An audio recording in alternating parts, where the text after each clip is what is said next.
7데이즈 뉴스 오늘의 주요 뉴스입니다. 알래스카 항공이 하늘에서 비행 중 동체에 구멍이 뚫려 비상 착륙한 사고 이후 상당수 항공편 운항을 일시 중단했습니다.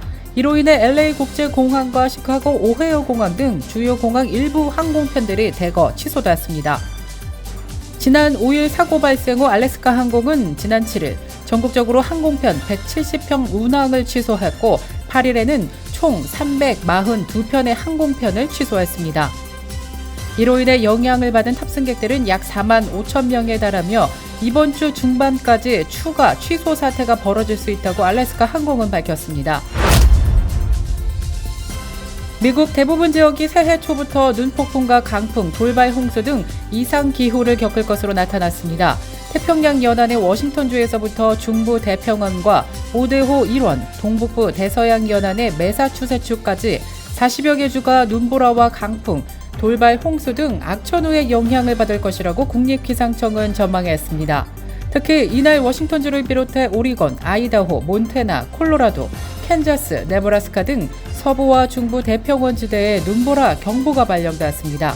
콜로라도주 남동부에는 강한 바람과 함께 46cm에 달하는 눈이 쌓이면서 이번 겨울 최대 적설량 기록을 세울 것으로 나타났습니다. 또 8일 밤부터 9일 사이 미주리와 아이오와 등 대평원 동부와 일리노이주, 북동부, 시카고, 위스콘신주, 동부 밀워키, 그린베이 등 오데오 연안에 15에서 30cm 이상의 눈이 내릴 전망입니다. 아울러 텍사스에서부터 플로리다까지 이어지는 멕시코만 연안에는 토네이도 위협과 함께 80에서 130mm의 폭우가 내리며 돌발 홍수가 발생할 가능성이 예보되었습니다. 뉴올리언스부터 플로리다주 펜사콜라까지 주 피해권으로 예상되나 휴스턴에서도 토네이도가 발생할 가능성이 있다고 국립기상청은 덧붙였습니다. 이어 10일에는 버지니아주에서부터 메인주에 이르는 북동부 지역에 50에서 80mm의 비가 내리며 앞서 지난 주말에 내린 폭설을 녹여 돌발 홍수를 유발할 가능성이 생겼습니다. 특히 워싱턴 DC에서부터 필라델피아, 뉴저지, 코네티컷, 매사추세츠주로 이어지는 주간 고속도로 95번 인근 지역의 피해가 클 것으로 예상되었습니다.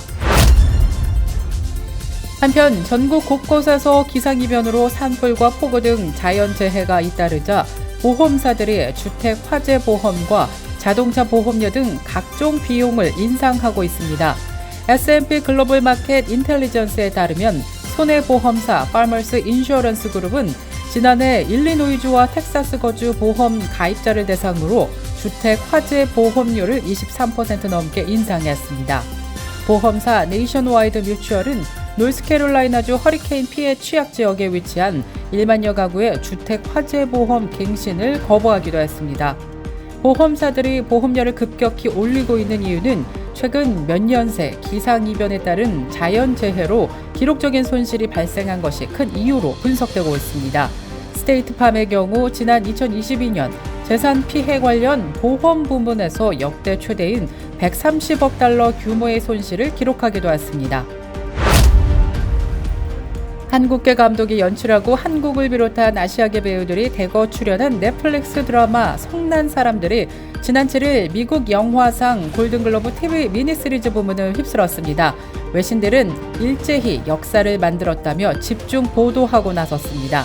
성난 사람들은 로스앤젤레스에서 열린 제81회 골든글로브 시상식에서 이 부문 작품상과 나무주연상, 여우주연상을 수상해 무려 3관왕에 올랐습니다. 외신들은 성난 사람들의 이번 수상이 골든글로브 TV 미니시리즈 부문에서 거둔 첫 아시아계 예술가들의 수상 역사라는 점에 주목하고 있습니다. 미국에서 판사가 선고 도중 피고에게 폭행을 당하는 사건이 발생했습니다. 지난 3일 네바다주 라스베가스의 지방법원에서 메리케이 홀서스 판사가 폭행 등 혐의로 기소된 피고에게 선고를 내리던 중 갑작스런 폭행을 당했습니다.